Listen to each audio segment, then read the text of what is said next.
ਅਕਾਲ ਦੋਸਤੋ, ਪਿੰਡਾਂ ਵਾਲੇ ਨਿਵੇਸ਼ਕ YouTube ਚੈਨਲ ਤੇ ਤੁਹਾਡਾ ਸਵਾਗਤ ਹੈ। ਉਮੀਦ ਹੈ ਵੀ ਦੋਸਤੋ ਤੁਸੀਂ ਸਾਰੇ ਠੀਕ ਠਾਕ ਹੋਵੋਗੇ। ਤੇ ਅੱਜ ਦੀ ਜਿਹੜੀ ਵੀਡੀਓ ਆਪਾਂ ਤੁਹਾਡੇ ਵਾਸਤੇ ਲੈ ਕੇ ਆਏ ਆ, ਇਹ ਆਪਣੀ ਮਤਲਬ ਕਿ ਜਿਹੜੀ ਵੀਡੀਓ ਇਹ ਹੈਗੀ ਸ਼ੇਅਰ ਦੇ ਉੱਤੇ ਵੀ ਸ਼ੇਅਰ ਕੀ ਹੁੰਦੇ ਆ ਤੇ ਆਮ ਤੌਰ ਤੇ ਸ਼ੇਅਰ ਦੀਆਂ ਕਿਸਮਾਂ ਕੀ ਨੇ ਜਾਂ ਸ਼ੇਅਰ ਕਿੰਨੇ ਪ੍ਰਕਾਰ ਦੇ ਹੁੰਦੇ ਆ। ਤਾਂ ਚਲੋ ਦੋਸਤੋ ਆਪਾਂ ਕਰਦੇ ਹਾਂ ਵੀਡੀਓ ਸਟਾਰਟ। ਸਭ ਤੋਂ ਪਹਿਲਾਂ ਤਾਂ ਦੋਸਤੋ ਮਤਲਬ ਕਿ ਇੱਕ ਸ਼ੇਅਰ ਕਿਹਨੂੰ ਕਹਿੰਦੇ ਆ, ਜਿਵੇਂ ਕਿ ਤੁਸੀਂ ਆਮ ਹੀ ਇਹ ਸੁਣਿਆ ਹੋਊਗਾ ਵੀ ਫਲਾਨੀ ਕੰਪਨੀ ਦਾ ਸ਼ੇਅਰ ਇੰਨੇ ਰੁਪਈਆਂ ਦਾ, ਫਲਾਨੀ ਕੰਪਨੀ ਦਾ ਸ਼ੇਅਰ ਇੰਨੇ ਰੁਪਈਆਂ ਦਾ, ਜਾਂ ਕਿਸੇ ਕੋਲੇ ਉਹਦੇ ਇੰਨੇ ਸ਼ੇਅਰ ਖਰੀਦੇ ਹੋਏ ਆ, ਜਾਂ ਕਿਸੇ ਨੇ ਕਿਸੇ ਕੰਪਨੀ ਦੇ ਵਿੱਚ ਇੰਨਾ ਰੁਪਈਆ ਲਾਇਆ ਸੀ ਤੇ ਉਹਦਾ ਅੱਜ ਜਿਹੜਾ ਸ਼ੇਅਰ ਇੰਨੇ ਰੁਪਈਆਂ ਦਾ ਹੋ ਗਿਆ ਤੇ ਉਹਦੇ ਕੋਲੇ ਅੱਜ ਉਹ ਕਰੋੜਪਤੀ ਬਣ ਗਿਆ। ਤਾਂ ਸਭ ਤੋਂ ਪਹਿਲਾਂ ਜਿਹੜੀ ਗੱਲ ਆਉਂਦੀ ਹੈ ਵੀ ਸ਼ੇਅਰ ਕੀ ਹੁੰਦਾ ਗਾ, ਤਾਂ ਸ਼ੇਅਰ ਜਿਹੜੀ ਇੱਕ ਆਪਣੀ ਮਾਲਕੀਅਤ ਹੁੰਦੀ ਹੈਗੀ, ਜਿਹੜੀ ਆਪਾਂ ਕਿਸੇ ਕੰਪਨੀ ਦੇ ਵਿੱਚ ਖਰੀਦਦੇ ਆ। ਤਾਂ ਸ਼ੇਅਰ ਨੂੰ ਹੁੰਦਾ ਗਾ, ਸ਼ੇਅਰ ਦਾ ਅਰਥ ਹੁੰਦਾ ਵੈਸੇ ਵੰਡਣਾ। ਤਾਂ ਕੋਈ ਵੀ ਕੰਪਨੀ ਜਿਹੜਾ ਆਪਣਾ ਹਿੱਸਾ ਗੀ ਉਹ ਸ਼ੇਅਰ ਹੋਲਡਰ ਦੇ ਵਿੱਚ ਵੰਡ ਦਿੰਦੀ ਹੈ ਜਾਂ ਵੇਚ ਦਿੰਦੀ ਆ, ਜਿਸ ਤੋਂ ਉਹ ਪੈਸੇ ਲੈ ਕੇ ਆਪਣੀ ਕੰਪਨੀ ਦਾ ਹੋਰ ਗਰੋਥ ਕਰਦੀ ਆ। ਤਾਂ ਬਸ ਮਤਲਬ ਕਿ ਤੁਹਾਨੂੰ ਇਹੀ ਸਮਝਣਾ ਵੀ ਸ਼ੇਅਰ ਕੀ ਹੈ। ਸ਼ੇਅਰ ਤੁਸੀਂ ਸਮਝ ਹੀ ਗਏ ਹੋਵੋਗੇ ਵੀ ਜਦੋਂ ਕੋਈ ਕੰਪਨੀ ਆਪਣਾ ਹਿੱਸਾ ਕਿਸੇ ਸ਼ੇਅਰ ਹੋਲਡਰ ਨੂੰ ਵੇਚਦੀ ਆ ਤੇ ਉਸ ਤੋਂ ਬਾਅਦ ਉਹ ਤੋਂ ਪੈਸੇ ਲੈਂਦੀ ਹੈ ਤੇ ਆਪਣਾ ਬਿਜ਼ਨਸ ਗਰੋ ਕਰਦੀ ਆ, ਤਾਂ ਉਹ ਚੀਜ਼ ਨੂੰ ਸ਼ੇਅਰ ਕਹਿੰਦੇ ਆ। ਤੇ ਜਿਸੇ ਬੰਦੇ ਕੋਲੇ ਕਿਸੇ ਕੰਪਨੀ ਦਾ ਜਿੰਨਾ ਸ਼ੇਅਰ ਆ ਤਾਂ ਉਹ ਮਤਲਬ ਕਿ ਉਹਦੇ ਅੰਦਰ ਕੰਪਨੀ ਦੇ ਅੰਦਰ ਉਹਦੀ ਉਨੀ ਮਾਲਕੀਅਤ ਹੋ ਗਈ, ਉਹਨਾਂ ਉਹਦਾ ਓਨਰਸ਼ਿਪ ਹੋ ਗਈ। ਤਾਂ ਇਹ ਮਤਲਬ ਕਿ ਸ਼ੇਅਰ ਦਾ ਅਸਲ ਮਤਲਬ ਇਹ ਆ। ਇਸ ਤੋਂ ਬਾਅਦ ਤੁਹਾਨੂੰ ਆਪਾਂ ਦੱਸਦੇ ਹਾਂ ਵੀ ਸ਼ੇਅਰਾਂ ਦੀਆਂ ਕਿਸਮਾਂ ਕੀ ਨੇ। ਜਿਹੜੇ ਮੇਨਲੀ ਮਤਲਬ ਕਿ ਆਪਾਂ ਦੋ ਤਰ੍ਹਾਂ ਦੇ ਸ਼ੇਅਰ ਹੁੰਦੇ ਆ, ਇੱਕ ਹੁੰਦੇ ਆ ਇਕੁਇਟੀ ਸ਼ੇਅਰ, ਇਕੁਇਟੀ ਤੇ ਪ੍ਰੈਫਰੈਂਸ। ਤਾਂ ਇਹ ਦੋ ਤਰ੍ਹਾਂ ਦੇ ਸ਼ੇਅਰ ਹੁੰਦੇ ਨੇ ਹਰ ਇੱਕ ਕੰਪਨੀ ਦੇ ਕੋਲ। ਹੁਣ ਤੁਹਾਨੂੰ ਆਪਾਂ ਦੱਸਾਂਗੇ ਵੀ ਜੀ ਇਕੁਇਟੀ ਕੀ ਹੁੰਦਾ ਤੇ ਪ੍ਰੈਫਰੈਂਸ ਕੀ ਹੁੰਦਾ। ਤਾਂ ਜਿਹੜਾ ਇਕੁਇਟੀ ਹੁੰਦਾਗਾ, ਇਕੁਇਟੀ ਹੁੰਦਾਗਾ ਓਨਰਸ਼ਿਪ। ਕਿਸੇ ਕੰਪਨੀ ਨੇ ਮੰਨ ਲਓ ਕਿਸੇ ਕੰਪਨੀ ਕੋਲੇ ਆਪਣੇ ਕੋਲੇ ਇਕੁਇਟੀ ਸ਼ੇਅਰ ਆ ਕਿਸੇ ਕੰਪਨੀ ਦੇ, ਤਾਂ ਉਹ ਸ਼ੇਅਰ ਦੀ ਵੈਲਿਊ ਦੇ ਹਿਸਾਬ ਨਾਲ ਮੰਨ ਲਓ ਆਪਣਾ ਮਤਲਬ ਕਿ ਉਹ ਇਕੁਇਟੀ ਕੰਪਨੀ ਦੇ ਵਿੱਚ ਆਪਣਾ ਹਿੱਸੇਦਾਰੀ ਹੈਗੀ।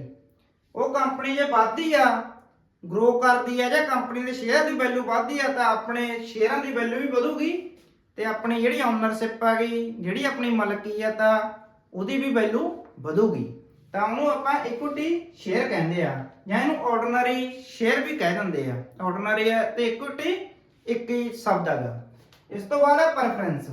ਪ੍ਰੈਫਰੈਂਸ ਸ਼ੇਅਰ ਕੀ ਹੁੰਦਾ ਹੈਗਾ? ਪ੍ਰੈਫਰੈਂਸ ਸ਼ੇਅਰ ਕੰਪਨੀ ਜਿਹੜੇ ਸ਼ੇਅਰ ਮਾਰਕੀਟ ਦੇ ਵਿੱਚ ਮਤਲਬ ਕਿ ਟ੍ਰੇਡਿੰਗ ਨਹੀਂ ਹੁੰਦੀ ਇਹਨਾਂ ਸ਼ੇਅਰਾਂ ਦੀ, ਇਹ ਸ਼ੇਅਰ ਕੰਪਨੀ ਅਲੱਗ ਤੋਂ ਕਿਸੇ ਨੂੰ ਵੀ ਮਤਲਬ ਕਿ ਵੇਚ ਕੇ ਰੱਖਦੀ ਆ। ਤਾਂ ਇਹਦੇ ਵਿੱਚ ਕੀ ਹੁੰਦਾ ਹੈਗਾ, ਕੰਪਨੀ ਚਾਹੇ ਘਾਟੇ ਵਿੱਚ ਜਾਵੇ ਚਾਹੇ ਵਾਧੇ ਵਿੱਚ ਜਾਵੇ, ਪਰ ਜਿਹੜੇ ਪ੍ਰੈਫਰੈਂਸ ਸ਼ੇਅਰ ਹੋਲਡਰ ਆ ਉਹਨਾਂ ਨੂੰ ਕੰਪਨੀ ਨੂੰ ਇੱਕ ਫਿਕਸ ਅਮਾਉਂਟ ਦੇਣਾ ਪੈਂਦਾ, ਜਾਂ ਆਪਾਂ ਨੂੰ ਇੱਕ ਫਿਕਸਡ ਡਿਵੀਡੈਂਡ ਦੇਣਾ ਪੈਂਦਾ ਗਾ। ਡਿਵੀਡੈਂਡ ਮਤਲਬ ਕਿ ਲਾਭ ਅੰਸ਼ ਹੁੰਦਾ ਗਾ, ਲਾਭ ਅੰਸ਼ ਕਹਿੰਦੇ ਆਪਾਂ ਇਹਨੂੰ ਡਿਵੀਡੈਂਡ ਨੂੰ।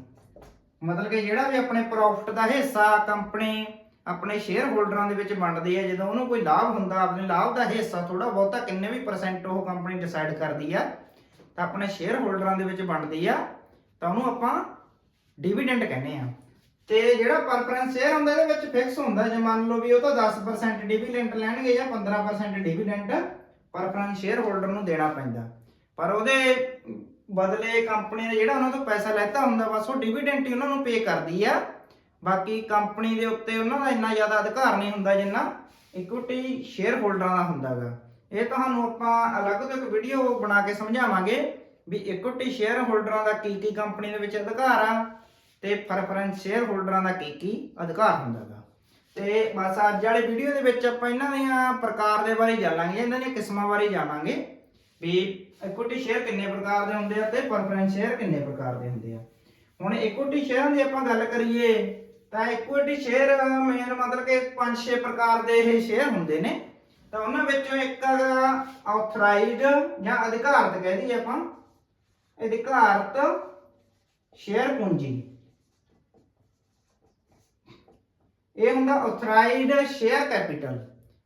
ਮਤਲਬ ਕਿ ਕਿਸੇ ਸ਼ੇਅਰ ਹੋਲਡਰ ਨੂੰ ਆਪਾਂ ਇੱਕ ਫਿਕਸ ਅਮਾਉਂਟ ਅਧਿਕਾਰਤ ਕਰ ਦਿੰਦੇ ਆ ਵੀ ਇਹ ਇੰਨੀ ਅਮਾਉਂਟ ਕਿਸੇ ਕੰਪਨੀ ਨੇ ਇਹ ਬੰਦੇ ਦੇ ਨਾਮ ਤੇ ਮਤਲਬ ਕਿ ਕੀਤੀ ਹੋਈ ਆ ਜਾਂ ਉਹਨੂੰ ਸ਼ੇਅਰ ਇੰਨੇ ਦਿੱਤੇ ਹੋਏ ਆ, ਤਾਂ ਉਹ ਇੱਕ ਮਤਲਬ ਕਿ ਅਧਿਕਾਰਤ ਆਥੋਰਾਈਜ਼ਡ ਹੁੰਦਾ। ਆਥੋਰਾਈਜ਼ਡ ਮਤਲਬ ਕਿ ਉਹਦੇ ਉੱਤੇ ਉਹਦਾ ਅਧਿਕਾਰ ਹੈਗਾ, ਤਾਂ ਉਹਨੂੰ ਇੱਕ ਫਿਕਸ ਅਮਾਉਂਟ ਦੇ ਵਿੱਚ ਉਹ ਸ਼ੇਅਰ ਦਿੱਤੇ ਜਾਂਦੇ ਆ। ਇਸ ਤੋਂ ਬਾਅਦ ਜਿਹੜਾ ਦੂਸਰਾ ਹੈਗਾ ਉਹ ਮਤਲਬ ਕਿ issued share capital. Issue share capital ਕੀ ਹੁੰਦੀ ਹੈ? ਇਸ਼ੂ ਸ਼ੇਅਰ ਕੈਪੀਟਲ ਉਹ ਹੁੰਦੀ ਆ ਜਿਹੜੀ ਕੰਪਨੀ ਨੇ ਆਪਣੇ ਸ਼ੇਅਰ ਹੋਲਡਰਾਂ ਨੂੰ ਜਾਰੀ ਕਰ ਰੱਖੀ ਆ, ਜਾਂ ਆਪਾਂ ਉਹਨੂੰ ਜਾਰੀ ਕੀਤੀ ਸ਼ੇਅਰ ਕੈਪੀਟਲ ਵੀ ਕਹਿ ਸਕਦੇ ਆ। ਜਾਰੀ ਕੀਤੀ ਸ਼ੇਅਰ ਕੈਪੀਟਲ ਵੀ ਕਹਿ ਸਕਦੇ ਆ। ਜਦੋਂ ਮੰਨ ਲਓ ਵੀ ਕਿਸੇ ਕੰਪਨੀ ਨੇ ਕੋਈ 1 ਲੱਖ ਸ਼ੇਅਰ ਜਾਰੀ ਕਰਤਾ, ਤਾਂ ਉਹ 1 ਲੱਖ ਸ਼ੇਅਰ ਜਿਹੜਾ ਜਾਰੀ ਕੀਤਾਗਾ ਆਪਣੇ ਸ਼ੇਅਰ ਹੋਲਡਰਾਂ ਵਾਸਤੇ, ਤਾਂ ਉਹਨੂੰ ਆਪਾਂ ਇਸ਼ੂਡ ਸ਼ੇਅਰ ਕੈਪੀਟਲ ਕਹਿੰਦੇ ਆ। ਉਹਦੀ ਅਮਾਉਂਟ ਜਿੰਨੀ ਉਹਦੀ ਵੈਲਿਊ ਉਹਨੂੰ ਇਸ਼ੂ ਸ਼ੇਅਰ ਕੈਪੀਟਲ ਕਿਹਾ ਜਾਂਦਾ। ਇਸ ਤੋਂ ਜਿਹੜੀ ਮਤਲਬ ਕਿ ਸ਼ੇਅਰਾਂ ਦੇ ਵਿੱਚ ਜਿਹੜੀ ਇਕੁਇਟੀ ਸ਼ੇਅਰਾਂ ਦੀ ਕਿਸਮ ਆ ਗਈ, ਤਾਂ ਹੁੰਦੇ ਇੱਕ ਤਾਂ ਵੋਟਿੰਗ ਸ਼ੇਅਰ, ਇੱਕ non voting share. Voting share ਤੇ ਨਾਨ ਵੋਟਿੰਗ ਸ਼ੇਅਰ। ਹੁਣ ਵੋਟਿੰਗ ਸ਼ੇਅਰ ਕਿਹੜੇ ਹੁੰਦੇ ਆ? ਵੋਟਿੰਗ ਸ਼ੇਅਰ ਉਹ ਹੁੰਦੇ ਆ ਜਿਹੜੇ ਕਿਸੇ ਸ਼ੇਅਰ ਹੋਲਡਰ ਨੂੰ ਜੇ ਕੰਪਨੀ ਦੇ ਕਿਸੇ ਬੋਰਡ ਆਫ ਡਾਇਰੈਕਟਰ ਦੀ ਜਿਹੜੀ ਮੀਟਿੰਗ ਆ, ਬੋਰਡ ਆਫ ਡਾਇਰੈਕਟਰ ਦੀ ਜਿਹੜੀ ਮੀਟਿੰਗ ਆ ਉਹਦੇ ਵਿੱਚ ਆਪਣੀ ਵੋਟ ਕਰਨ ਦਾ ਅਧਿਕਾਰ ਦਿੰਦੇ ਆ, ਤਾਂ ਉਹਨੂੰ ਆਪਾਂ ਵੋਟਿੰਗ ਸ਼ੇਅਰ ਕਹਿੰਦੇ ਆ। ਤੇ ਜਿਹੜੇ ਸ਼ੇਅਰਾਂ ਦੇ ਵਿੱਚ ਆਪਾਂ ਨੂੰ ਕੰਪਨੀ ਦੇ ਵਿੱਚ ਫੈਸਲੇ ਲੈਣ ਦੇ ਲਈ ਆਪਣੀ ਵੋਟ ਕਰਨ ਦਾ ਅਧਿਕਾਰ ਨਹੀਂ ਹੁੰਦਾ, ਉਹਨੂੰ ਆਪਾਂ ਨਾਨ ਵੋਟਿੰਗ ਸ਼ੇਅਰ ਕਹਿੰਦੇ ਆ। ਇਹ ਵੀ ਇੱਕ ਇਕੁਇਟੀ ਸ਼ੇਅਰ ਦੀ ਕਿਸਮ ਆ ਗਈ। ਕਈ ਕੰਪਨੀਆਂ ਇਕੁਇਟੀ ਸ਼ੇਅਰ ਦੇ ਵਿੱਚ VOTING ਅਧਿਕਾਰ ਦਿੰਦੀਆਂ ਨੇ, ਕਈ ਨਹੀਂ ਦਿੰਦੀਆਂ। ਤਾਂ ਤੁਸੀਂ VOTING ਤੇ ਨਾਨ ਵੋਟਿੰਗ ਅਧਿਕਾਰ ਜਿਹੜੇ ਨਾਨ ਵੋਟਿੰਗ ਸ਼ੇਅਰ ਆ ਇਹਨਾਂ ਬਾਰੇ ਜਾਣ ਗਏ ਹੋਵੋਗੇ। ਇਸ ਤੋਂ ਬਾਅਦ ਜਿਹੜੀ ਕਿਸਮ ਆ ਗਈ ਉਹ ਆ ਦੋਸਤੋ ਮਤਲਬ ਕਿ ਇੱਕ ਸਵੀਪ ਇਕੁਇਟੀ ਸ਼ੇਅਰ ਬੋਲਦੇ ਆ ਇਹਨੂੰ, ਸਵੀਟ ਇਕੁਇਟੀ ਸ਼ੇਅਰ। ਤਾਂ ਇਹ ਜਿਹੜੇ ਸ਼ੇਅਰ ਹੁੰਦੇ ਆ ਇਹ ਕੰਪਨੀ ਆਪਣੇ EMPLOYEES ਨੂੰ ਇਸ਼ੂ ਕਰਦੀ ਆ। ਮੰਨ ਲਓ ਵੀ ਕੋਈ ਕੰਪਨੀ ਆ, ਮੰਨ ਲਓ HDFC ਬੈਂਕ ਹੈਗੀ, HDFC ਬੈਂਕ ਨੇ ਇਹ ਸਵੀਪ ਇਕੁਇਟੀ ਸ਼ੇਅਰ ਇਸ਼ੂ ਕੀਤੇ ਹੋਏ ਆ, ਤਾਂ ਉਹ ਆਪਣੇ ਜਿਹੜੇ ਉਹਦੇ ਕਰਮਚਾਰੀ ਨੇ, ਕਰਮਚਾਰੀ ਜਿੰਨੇ ਵੀ HDFC ਦੇ, ਉਹਨਾਂ ਨੂੰ ਕਈ ਵਾਰੀ ਜ਼ਿਆਦਾ ਕੰਮ ਕਰਨ ਤੇ ਜਾਂ ਫਿਰ ਕੰਪਨੀ ਨੂੰ ਜ਼ਿਆਦਾ ਪ੍ਰੋਫਿਟ ਹੋ ਜਾਂਦਾ, ਜਾਂ ਫਿਰ ਉਹਨਾਂ ਦਾ ਮਨੋਬਲ ਵਧਾਉਣ ਵਾਸਤੇ ਕੰਪਨੀ ਜਾਂ ਫਿਰ ਕੋਈ ਵੀ ਮਤਲਬ ਕਿ ਬੈਂਕ ਆਪਣੇ ਜਿਹੜੇ ਉਹਦੇ ਕਰਮਚਾਰੀ ਨੇ ਉਹਨਾਂ ਨੂੰ ਸ਼ੇਅਰ ਇਸ਼ੂ ਕਰ ਦਿੰਦੀ ਹੈ, ਤੇ ਇਹਨੂੰ ਆਪਾਂ ਜੇ ਸਵੀਟ ਇਕੁਇਟੀ ਸ਼ੇਅਰ ਬੋਲਦੇ ਆ। ਇਸ ਤੋਂ ਬਾਅਦ ਆ ਦੋਸਤੋ ਮਤਲਬ ਕਿ ਇੱਕ ਰਾਈਟ ਸ਼ੇਅਰ। ਹੁਣ ਜਿਹੜਾ ਰਾਈਟ ਸ਼ੇਅਰ ਆ ਇਹਦੇ ਵਿੱਚ ਕੀ ਕਰਦੀ ਹੈ ਕੰਪਨੀ, ਜਿਹੜਾ ਰਾਈਟ ਸ਼ੇਅਰ ਹੈ ਕੰਪਨੀ ਆਪਣੇ ਰਾਈਟ ਦਿੰਦੀ ਹੈ ਵੀ ਉਹ ਕੰਪਨੀ ਦੇ ਵਿੱਚ ਆਪਣਾ ਮਤਲਬ ਕਿ ਜਿਹਦੇ ਕੋਲੇ ਪਹਿਲੇ ਜਿਹੜੇ ਉਹਦੇ ਐਗਜ਼ਿਟ ਸ਼ੇਅਰ ਹੋਲਡਰ ਨੇ, ਜਿਹੜੇ ਨੇ ਪਹਿਲਾਂ ਉਹਦੇ ਕੰਪਨੀ ਦਾ ਸ਼ੇਅਰ ਖਰੀਦ ਰੱਖਿਆ ਜਿਸ ਬੰਦੇ ਨੇ, ਤਾਂ ਕੰਪਨੀ ਇੱਕ ਰਾਈਟ ਸ਼ੇਅਰ ਕੱਢਦੀ ਹੈ, ਮਤਲਬ ਕਿ ਉਹ ਉਹਨਾਂ ਨੂੰ ਪਹਿਲ ਦੇ ਆਧਾਰ ਤੇ ਆਪਣੇ ਪਹਿਲਾਂ ਵਾਲੇ ਸ਼ੇਅਰ ਹੋਲਡਰਾਂ ਨੂੰ ਹੀ ਮਤਲਬ ਕਿ ਸ਼ੇਅਰ ਲਈ ਮਤਲਬ ਕਿ ਇੱਕ ਆਫਰ ਦਿੰਦੀ ਆ ਵੀ ਤੁਸੀਂ ਸਾਡੀ ਕੰਪਨੀ ਦਾ ਸ਼ੇਅਰ ਆ ਕੇ ਖਰੀਦ ਸਕਦੇ ਹੋ, ਤਾਂ ਉਹਨੂੰ ਆਪਾਂ ਰਾਈਟ ਸ਼ੇਅਰ ਕਹਿੰਦੇ ਆ। ਜਿਹੜੇ ਪਹਿਲਾਂ ਦੇ ਸ਼ੇਅਰ ਹੋਲਡਰ ਹੁੰਦੇ ਉਹ ਉਹਨਾਂ ਵਾਸਤੇ ਆਫਰ ਹੁੰਦਾਗਾ, ਬਾਕੀ ਨਵੇਂ ਬੰਦੇ ਵਾਸਤੇ ਇਹ ਰਾਈਟ ਸ਼ੇਅਰ ਕੰਪਨੀ ਇਸ਼ੂ ਨਹੀਂ ਕਰਦੀ। ਇਸ ਤੋਂ ਬਾਅਦ ਜਿਹੜਾ ਦੋਸਤੋ ਸ਼ੇਅਰਾਂ ਦਾ ਪ੍ਰਕਾਰ ਆ ਉਹ ਆ bonus share. Bonus share, bonus share ਜਿਵੇਂ ਇਹਦੇ ਨਾਮ ਤੋਂ ਹੀ ਤੁਹਾਨੂੰ ਪਤਾ ਲੱਗਦਾ ਹੀ ਬੋਨਸ, ਜਿਵੇਂ ਆਪਾਂ ਕਹਿ ਦਿੰਦੇ ਆ ਵੀ ਗਵਰਨਮੈਂਟ ਨੇ ਸੈਂਟਰ EMPLOYEES ਨੂੰ ਬੋਨਸ ਦੇਣ ਦਾ ਮਤਲਬ ਕਿ ਇੱਕ ਮਤਾ ਪਾਸ ਕੀਤਾ ਜਾਂ ਬੋਨਸ ਦੇਣ ਦਾ ਫੈਸਲਾ ਕੀਤਾ, ਤਾਂ ਬੋਨਸ ਹੁੰਦਾ ਇੱਕ ਅਲੱਗ ਤੋਂ ਫ੍ਰੀ ਦੇ ਵਿੱਚ ਕੋਈ ਚੀਜ਼ ਦੇਣੀ। ਕੰਪਨੀ ਕਈ ਵਾਰ ਕੀ ਕਰਦੀ ਆ ਵੀ ਜਿਹੜੇ ਉਹਦੇ ਪਹਿਲਾਂ ਦੇ ਸ਼ੇਅਰ ਹੋਲਡਰ ਆ ਤਾਂ ਉਹਨਾਂ ਨੂੰ ਬੋਨਸ ਸ਼ੇਅਰ ਵੀ ਇਸ਼ੂ ਕਰ ਦਿੰਦੀ ਆ। ਉਹਦੇ ਕਈ ਵਾਰ ਕੰਪਨੀ ਐ ਕਰਦੀ ਆ ਵੀ ਜੇ ਕਿਸੇ ਕੋਲੇ ਮੇਰਾ ਇੱਕ ਸ਼ੇਅਰ ਆ ਤਾਂ ਉਹਨੂੰ ਇੱਕ ਬੋਨਸ ਸ਼ੇਅਰ ਦਿੱਤਾ ਜਾਊਗਾ। ਜੇਕਰ ਕਿਸੇ ਕੋਲੇ ਕੰਪਨੀ ਕੋਲੇ 10 ਸ਼ੇਅਰ ਆ, ਕਿਸੇ ਦੇ 10 ਸ਼ੇਅਰ ਆ ਕਿਸੇ ਕੰਪਨੀ ਦੇ ਕਿਸੇ ਬੰਦੇ ਕੋਲੇ, ਤਾਂ ਕੰਪਨੀ ਤੋਂ ਉਹਨੂੰ 10 ਬੋਨਸ ਸ਼ੇਅਰ ਮਿਲ ਜਾਂਦੇ ਆ। ਤਾਂ ਇਹਦੀ ਮਤਲਬ ਕਿ ਵੈਲਿਊ ਅਲੱਗ-ਅਲੱਗ ਹੋ ਸਕਦੀ ਹੈ। ਕੰਪਨੀ 1 ਵੀ ਦੇ ਸਕਦੀ ਹੈ ਬੋਨਸ ਦੇ, 5 ਵੀ ਦੇ ਸਕਦੀ ਹੈ, 4 ਵੀ ਦੇ ਸਕਦੀ ਹੈ।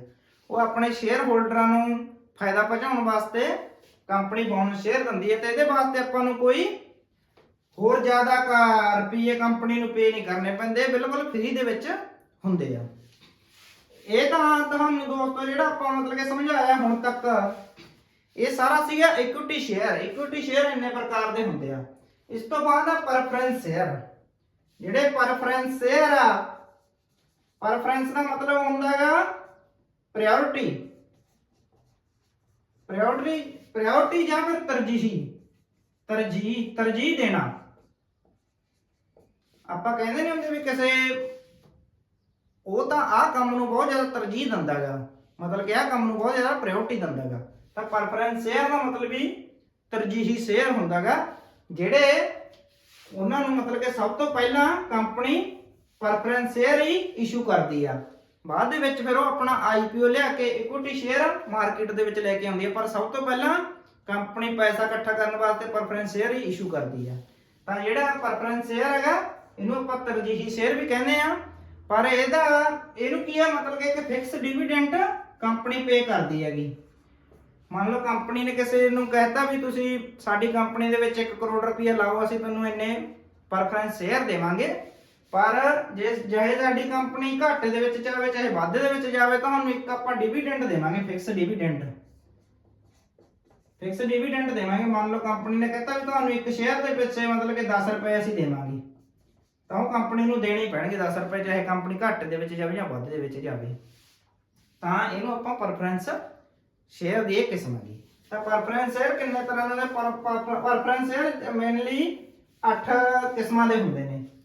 ਇਹਨਾਂ ਨੂੰ ਆਪਾਂ 8 ਕਿਸਮਾਂ ਦੇ ਜਿਹੜੇ ਪ੍ਰੈਫਰੈਂਸ ਸ਼ੇਅਰ ਹੁੰਦੇ ਆ, ਉਹਨਾਂ ਨੂੰ 8 ਕਿਸਮਾਂ ਦੇ ਵਿੱਚ ਵੰਡਦੇ ਆ। ਤਾਂ 8 ਕਿਸਮਾਂ ਦੇ ਵਿੱਚ ਕਿਹੜੀਆਂ ਕਿਸਮਾਂ ਹੁੰਦੀਆਂ ਨੇ ਉਹਦੇ ਬਾਰੇ ਆਪਾਂ ਤੁਹਾਨੂੰ ਦੱਸਦੇ ਆ। ਇੱਕ ਤਾਂ ਹੁੰਦਾ ਰਿਡੀਮ ਤੇ ਨਾਨ ਰਿਡੀਮ। ਜਿਹੜੇ ਰਿਡੀਮ ਸ਼ੇਅਰ ਹੁੰਦੇ ਆ, ਉਹ ਕੰਪਨੀ ਆਪਾਂ ਨੂੰ ਇੱਕ ਫਿਕਸ ਟਾਈਮ ਦੇ ਵਾਸਤੇ ਦਿੰਦੀ ਹੈ। ਮੰਨ ਲਓ ਕੰਪਨੀ ਨੇ ਆਪਾਂ ਨੂੰ ਸ਼ੇਅਰ ਦੇ ਦੇ ਪ੍ਰੈਫਰੈਂਸ ਰਿਡੀਮ ਸ਼ੇਅਰ 5 ਸਾਲਾਂ ਵਾਸਤੇ, ਤੇ ਕੰਪਨੀ ਨੇ ਕਿਹਾ ਵੀ 5 ਸਾਲਾਂ ਬਾਅਦ ਇਹ ਸ਼ੇਅਰਾਂ ਨੂੰ ਅਸੀਂ ਰਿਡੀਮ ਕਰ ਲਾਂਗੇ, ਮਤਲਬ ਕਿ ਵਾਪਸ ਲੈ ਲਾਂਗੇ, ਤੇ ਤੁਹਾਨੂੰ ਮਤਲਬ ਕਿ ਜਿੰਨੇ ਇਹਨਾਂ ਸ਼ੇਅਰਾਂ ਦੀ ਵੈਲਿਊ ਹੋਊਗੀ ਉਹ ਆਪਾਂ ਤੁਹਾਨੂੰ ਪੈਸੇ ਦੇ ਦੇਵਾਂਗੇ। ਤੇ ਜਿੰਨਾ ਚਿਰ ਕੰਪਨੀ ਦੇ ਸ਼ੇਅਰ 5 ਸਾਲਾਂ ਤੱਕ ਆਪਾਂ ਸ਼ੇਅਰ ਲੈ ਕੇ ਰੱਖਾਂਗੇ ਰਿਡੀਮੇਬਲ ਸ਼ੇਅਰ, ਤਾਂ ਕੰਪਨੀ ਉਹਨਾਂ ਚਿਰ 5 ਸਾਲ ਆਪਾਂ ਨੂੰ ਇੱਕ ਡਿਵੀਡੈਂਟ ਦੀ ਅਮਾਉਂਟ ਦਿੰਦੀ ਰਹੂਗੀ, ਤੇ 5 ਸਾਲਾਂ ਬਾਅਦ ਕੰਪਨੀ ਉਹ ਸ਼ੇਅਰਾਂ ਨੂੰ ਆਪਣੇ ਵਾਪਸ ਲੈ ਲੂਗੀ, ਤੇ ਆਪਾਂ ਨੂੰ ਆਪਣੀ ਵੈਲਿਊ ਜਿੰਨੇ ਵੀ ਆਪਣੇ ਰੁਪਏ ਹੋਏ ਤਾਂ ਉਹ ਦੇ ਦੇਊਗੀ। ਇਸ ਤੋਂ ਬਾਅਦ ਜਿਹੜਾ ਨਾਨ ਰਿਡੀਮੇਬਲ ਸ਼ੇਅਰਾਂ ਦੇ ਵਿੱਚ ਇਸ ਤਰ੍ਹਾਂ ਨਹੀਂ ਹੁੰਦਾ, ਤਾਂ ਕੰਪਨੀ ਉਹਨਾਂ ਨੂੰ ਵਾਪਸ ਨਹੀਂ ਲੈਂਦੀ। ਕੰਪਨੀ ਉਹਨਾਂ ਨੂੰ ਵਾਪਸ 5 ਸਾਲਾਂ 4 ਸਾਲਾਂ ਬਾਅਦ ਕੋਈ ਉਹਦੇ ਵਿੱਚ ਟਾਈਮ ਲਿਮਿਟ ਨਹੀਂ ਹੈਗੀ, ਤੇ ਉਹ ਕੰਪਨੀ ਉਹਨਾਂ ਨੂੰ ਵਾਪਸ ਲੈ ਨਹੀਂ ਸਕਦੀ। ਇਸ ਤੋਂ ਬਾਅਦ ਆ ਜਿਹੜਾ ਦੂਸਰਾ ਮਤਲਬ ਕਿ ਇੱਕ ਹੈਗਾ ਕਨਵਰਟੇਬਲ ਸ਼ੇਅਰ, ਜਿਨ੍ਹਾਂ ਨੂੰ ਆਪਾਂ ਪਰਿਵਰਤਨਯੋਗ ਸ਼ੇਅਰ ਵੀ ਕਹਿੰਦੇ ਨੇ। ਜਿਹੜਾ ਇਹ ਪਰਿਵਰਤਨਯੋਗ ਸ਼ੇਅਰ ਆ, ਇਹਦੇ ਵਿੱਚ ਕੀ ਹੁੰਦਾਗਾ ਵੀ ਕੰਪਨੀ ਇਹ ਸ਼ੇਅਰਾਂ ਨੂੰ ਕੱਲ ਆਉਣ ਵਾਲੇ ਟਾਈਮ ਦੇ ਵਿੱਚ ਇਹ ਸ਼ੇਅਰਾਂ ਨੂੰ ਇਕੁਇਟੀ ਸ਼ੇਅਰ ਦੇ ਵਿੱਚ ਵੀ ਕਨਵਰਟ ਕਰ ਸਕਦੀ ਹੈ। ਇਕੁਇਟੀ ਸ਼ੇਅਰਾਂ ਦੇ ਵਿੱਚ ਵੀ ਕਨਵਰਟ ਕਰ ਸਕਦੀ ਆ। ਤੇ ਜਦੋਂ ਮਤਲਬ ਕਿ ਕਿਹੜੇ ਇਹ ਕਨਵਰਟੇਬਲ ਸ਼ੇਅਰ ਹੋਲਡਰ ਆ, ਤਾਂ ਉਹ ਇਕੁਇਟੀ ਸ਼ੇਅਰ ਕੰਪਨੀ ਦੇ ਉਹਨੇ ਲੈ ਜਾਣਗੇ, ਮਤਲਬ ਕਿ ਉਨੀ ਵੈਲਿਊ ਦੇ, ਤਾਂ ਇਕੁਇਟੀ ਸ਼ੇਅਰਾਂ ਦੇ ਵਿੱਚ ਇਹ ਕਨਵਰਟ ਹੋ ਜਾਂਦੇ ਆ। ਇਸ ਲਈ ਇਹਨੂੰ ਪਰਿਵਰਤਨਸ਼ੀਲ ਸ਼ੇਅਰ ਕਹਿੰਦੇ ਆ। ਤੇ ਇੱਕ ਕਿਹੜੇ ਗੈਰ ਪਰਿਵਰਤਨਸ਼ੀਲ ਨਾਨ ਕਨਵਰਟੇਬਲ ਸ਼ੇਅਰ ਹੁੰਦੇ ਆ, ਉਹਨਾਂ ਦੇ ਵਿੱਚ ਅਜਿਹਾ ਨਹੀਂ ਹੁੰਦਾ, ਉਹ ਮਤਲਬ ਕਿ ਆਪਣੇ ਸ਼ੇਅਰਾਂ ਨੂੰ ਇਕੁਇਟੀ ਸ਼ੇਅਰਾਂ ਦੇ ਵਿੱਚ ਪਰਿਵਰਤਨ ਨਹੀਂ ਕਰ ਸਕਦੇ। ਇਸ ਤੋਂ ਬਾਅਦ ਇੱਕ ਭਾਗੀਦਾਰੀ ਤੇ ਗੈਰ ਭਾਗੀਦਾਰੀ ਤਰਜੀਹੀ ਸ਼ੇਅਰ। ਭਾਗੀਦਾਰ ਮਤਲਬ ਕਿ ਪਾਰਟਿਸਿਪੇਟਿੰਗ ਤੇ non participating and non participating. ਜਿਹੜੇ ਪਾਰਟਿਸਿਪੇਟਿੰਗ ਸ਼ੇਅਰ ਹੁੰਦੇ ਆ, ਸ਼ੇਅਰ ਹੋਲਡਰ ਹੁੰਦੇ ਆ, ਉਹਦੇ ਵਿੱਚ ਕੀ ਹੁੰਦਾ ਵੀ ਉਹ ਕੰਪਨੀ ਦੇ ਵੋਟਿੰਗ ਰਾਈਟ ਦੇ ਵਿੱਚ ਜਾਂ ਕੰਪਨੀ ਦੇ ਡਿਸੀਜਨ ਲੈਣ ਦੇ ਵਿੱਚ ਪਾਰਟਿਸਿਪੇਟ ਕਰ ਸਕਦੇ ਆ। ਤੇ ਜਿਹੜੇ ਨਾਨ ਪਾਰਟਿਸਿਪੇਟ ਸ਼ੇਅਰ ਹੁੰਦੇ ਉਹਨਾਂ ਦੇ ਵਿੱਚ ਕੀ ਹੁੰਦਾ, ਉਹ ਮਤਲਬ ਕਿ ਉਹਦੇ ਵਿੱਚ ਪਾਰਟਿਸਿਪੇਟ ਨਹੀਂ ਕਰ ਸਕਦੇ। ਇਸ ਤੋਂ ਬਾਅਦ ਜਿਹੜੀ ਮਤਲਬ ਕਿ ਦੋਸਤੋ ਜਿਹੜਾ ਲਾਸਟ ਮਤਲਬ ਕਿ ਟਾਈਪ ਉਹ ਹੈਗਾ ਕਮੂਲੇਟਿਵ ਤੇ ਨਾਨ ਕਮੂਲੇਟਿਵ ਸ਼ੇਅਰ ਕੀ ਹੁੰਦੇ ਆ। ਕਮੂਲੇਟਿਵ ਤੇ ਨਾਨ ਕਮੂਲੇਟਿਵ ਸ਼ੇਅਰ ਮਤਲਬ ਕਿ ਸੰਚਿਤ ਤੇ ਗੈਰ ਸੰਚਿਤ ਸ਼ੇਅਰ ਕੀ ਹੁੰਦੇ ਆ। ਜਿਹੜੇ ਕਮੂਲੇਟਿਵ ਸ਼ੇਅਰ ਹੁੰਦੇ ਆ ਇਹਦੇ ਵਿੱਚ ਕੰਪਨੀ ਨੇ ਮਤਲਬ ਕਿ ਪ੍ਰੈਫਰੈਂਸ ਸ਼ੇਅਰ ਦੀ ਇੱਕ ਕਿਸਮ ਆਈ ਵੀ ਜਿਹਦੇ ਵਿੱਚ ਕੰਪਨੀ ਨੇ ਤੁਹਾਨੂੰ ਦਿੱਤਾ ਕਿਹਾ ਹੋਇਆ ਵੀ ਅਸੀਂ ਤੁਹਾਨੂੰ 1 ਸਾਲ ਦੇ ਬਾਅਦ ਇੱਕ ਫਿਕਸ ਮਤਲਬ ਕਿ 10 ਰੁਪਏ ਇੱਕ ਸ਼ੇਅਰ ਦੇ ਡਿਵੀਡੈਂਡ ਦੇਵਾਂਗੇ। ਮੰਨ ਲਓ ਵੀ ਕੰਪਨੀ ਨੂੰ ਇਸ ਸਾਲ ਘਾਟਾ ਪੈ ਗਿਆ ਤੇ ਕੰਪਨੀ ਇਹਨਾਂ ਨੂੰ ਆਹ ਰੁਪਏ ਮਤਲਬ ਕਿ ਜਿਹੜੇ ਇਹਨਾਂ ਨਾਲ ਵਾਅਦਾ ਕੀਤਾ ਸੀ ਜਾਂ ਜਿਹੜੇ ਇਹਨਾਂ ਦੇ ਬਣਦੇ ਸੀ ਉਹ ਨਹੀਂ ਦੇ ਪਾਈ, ਤਾਂ ਕੰਪਨੀ ਅਗਲੇ ਸਾਲ ਜਿਹੜਾ ਵੀ ਉਹਨੂੰ ਪ੍ਰੋਫਿਟ ਹੋਊਗਾ, ਜਿਹੜਾ ਵੀ ਉਹਨੂੰ ਲਾਭ ਹੋਊਗਾ, ਉਹਦੇ ਵਿੱਚੋਂ ਫਿਰ ਉਹਨੂੰ ਮਤਲਬ ਕਿ ਇਹਨਾਂ ਨੂੰ ਆਹ ਸਾਲ ਦੇ ਵੀ ਰੁਪਏ ਦੇਣੇ ਪੈਣਗੇ ਤੇ ਅਗਲੇ ਸਾਲ ਦੇ ਵੀ ਰੁਪਏ। ਮੰਨ ਲਓ ਇੱਥੇ 10 ਰੁਪਏ ਆਹ ਸਾਲ ਦੇ ਹੋ ਗਏ ਤੇ 10 ਰੁਪਏ ਦੂਸਰੇ ਸਾਲ ਦੇ ਹੋ ਗਏ, ਤਾਂ ਕੰਪਨੀ ਨੂੰ ਉਹਨਾਂ ਨੂੰ 20 ਰੁਪਏ ਪਰ ਸ਼ੇਅਰ ਦੇਣੇ ਪੈਣਗੇ। ਇਹਦੇ ਵਿੱਚ ਮਤਲਬ ਕਿ ਜੇ ਉਹ 3 ਸਾਲਾਂ ਤੱਕ ਜਾਂ 2 ਸਾਲਾਂ ਤੱਕ ਕੰਪਨੀ ਇਹਨਾਂ ਨੂੰ ਪੈਸੇ ਨਹੀਂ ਦਿੰਦੀ ਤਾਂ ਫਿਰ ਇਹਨਾਂ ਨੂੰ ਕੰਪਨੀ ਦੇ ਜਿਹੜੇ ਫੈਸਲੇ ਨੇ ਉਹਨਾਂ ਦੇ ਵਿੱਚ ਵੀ ਫੈਸਲਾ ਲੈਣ ਦਾ ਜਾਂ ਫਿਰ VOTING ਕਰਨ ਦਾ ਇਹਨਾਂ ਦੇ ਕੋਲੇ ਅਧਿਕਾਰ ਆ ਜਾਂਦਾ ਹੈਗਾ। ਇਹ ਕੰਪਨੀ ਸਪੈਸ਼ਲ ਇਹ ਕੰਪਨੀ ਐਕਟ ਦੇ ਵਿੱਚ ਚੀਜ਼ ਲਿਖੀ ਹੋਈ ਆ ਵੀ ਜੇਕਰ ਕਿਸੇ ਕੋਲੇ ਕਮੂਲੇਟਿਵ ਸ਼ੇਅਰ ਨੇ, ਕਮੂਲੇਟਿਵ ਪ੍ਰੈਫਰੈਂਸ ਸ਼ੇਅਰ ਨੇ, ਤਾਂ ਉਹ ਕੰਪਨੀ ਜੇਕਰ 2 ਸਾਲਾਂ ਤੱਕ ਉਹਨਾਂ ਨੂੰ ਡਿਵੀਡੈਂਡ ਪੇ ਨਹੀਂ ਕਰਦੀ ਤਾਂ ਫਿਰ ਉਹ ਕੰਪਨੀ ਦੇ ਫੈਸਲਿਆਂ ਦੇ ਵਿੱਚ ਵੀ ਇਨਵੋਲਵ ਕਰ ਸਕਦੇ ਆ। ਤੇ ਜਿਹੜੇ ਨਾਨ ਕਮੂਲੇਟਿਵ ਸ਼ੇਅਰ ਹੁੰਦੇ ਆ ਉਹਦੇ ਵਿੱਚ ਅਜਿਹਾ ਨਹੀਂ ਹੁੰਦਾ। ਮੰਨ ਲਓ ਵੀ ਕੰਪਨੀ ਨੂੰ ਇਸ ਸਾਲ ਘਾਟਾ ਪੈ ਗਿਆ, ਕੰਪਨੀ ਕਿਸੇ ਨਾਨ ਕਮੂਲੇਟਿਵ ਸ਼ੇਅਰ ਹੋਲਡਰਾਂ ਨੂੰ ਡਿਵੀਡੈਂਡ ਨਹੀਂ ਦੇ ਸਕਦੀ, ਤਾਂ ਜੇਕਰ ਅਗਲੇ ਸਾਲ ਕੰਪਨੀ ਫਿਰ ਜਿਹੜਾ ਇਸ ਸਾਲ ਦਾ ਜਿਹੜਾ ਡਿਵੀਡੈਂਡ ਉਹਨੇ ਨਹੀਂ ਦਿੱਤਾ ਤਾਂ ਉਹ ਚਲਾ ਗਿਆ, ਮਤਲਬ ਕਿ ਉਹ ਨਹੀਂ ਦੇਊਗੀ। ਅਗਲੇ ਸਾਲ ਉਹਦਾ ਐਰੀਅਰ ਉਹਨੂੰ ਦੇਣ ਦੀ ਜ਼ਰੂਰਤ ਨਹੀਂ ਹੈਗੀ, ਤਾਂ ਕੰਪਨੀ ਅਗਲੇ ਸਾਲ ਬਸ ਉਹਨੂੰ ਮਤਲਬ ਕਿ ਉਸੇ ਸਾਲ ਦੀ ਡਿਵੀਡੈਂਡ ਦੇਊਗੀ। ਤਾਂ ਇਹ ਤਾਂ ਦੋਸਤੋ ਹੋ ਗਈਆਂ ਮਤਲਬ ਕਿ ਸ਼ੇਅਰਾਂ ਬਾਰੇ ਤੁਹਾਨੂੰ ਅੱਜ ਆਪਾਂ ਜਾਣਕਾਰੀ ਦਿੱਤੀ ਤੇ ਸ਼ੇਅਰਾਂ ਦੀਆਂ ਕਿੰਨੀਆਂ ਕਿਸਮਾਂ ਹੁੰਦੀਆਂ ਨੇ। ਇਸ ਤੋਂ ਬਾਅਦ ਜਿਹੜੀ ਆਪਾਂ ਵੀਡੀਓ ਬਣਾਵਾਂਗੇ ਉਹਦੇ ਵਿੱਚ ਆਪਾਂ ਤੁਹਾਨੂੰ ਦੱਸਾਂਗੇ ਵੀ ਇਕੁਇਟੀ ਤੇ ਪ੍ਰੈਫਰੈਂਸ ਸ਼ੇਅਰਾਂ ਦੇ ਵਿੱਚ ਕੀ ਕੀ ਡਿਫਰੈਂਸ ਆ, ਇਹਨਾਂ ਦੇ ਵਿੱਚ ਫਰਕ ਕੀ ਹੈਗਾ। ਤਾਂ ਉਹ ਫਰਕ ਦੇ ਉੱਤੇ ਆਪਾਂ ਵੀਡੀਓ ਬਣਾਵਾਂਗੇ, ਕਿਉਂਕਿ ਜੇ ਇਹ ਵੀਡੀਓ ਦੇ ਵਿੱਚ ਆਪਾਂ ਕਵਰ ਕਰਾਂਗੇ ਤਾਂ ਇਹ ਵੀਡੀਓ ਬਹੁਤ ਲੰਬੀ ਹੋ ਜਾਣੀ ਆ। ਇਸ ਲਈ ਸਾਰੇ ਦੋਸਤਾਂ ਦਾ ਧੰਨਵਾਦ। ਉਮੀਦ ਹੈ ਵੀ ਤੁਹਾਨੂੰ ਜਿਹੜੀ ਆਪਣੀ ਜਾਣਕਾਰੀ ਆ ਬਹੁਤ ਮਤਲਬ ਕਿ ਤੁਹਾਡੇ ਲਈ ਫਾਇਦੇਮੰਦ ਹੋਊਗੀ। ਤੇ ਆਪਾਂ ਦੋਸਤੋ ਫਿਰ ਮਿਲਦੇ ਹਾਂ ਅਗਲੀ ਵੀਡੀਓ ਦੇ ਵਿੱਚ। ਤਦ ਤੱਕ ਲਈ ਸਤਿ ਸ੍ਰੀ ਅਕਾਲ ਦੋਸਤੋ।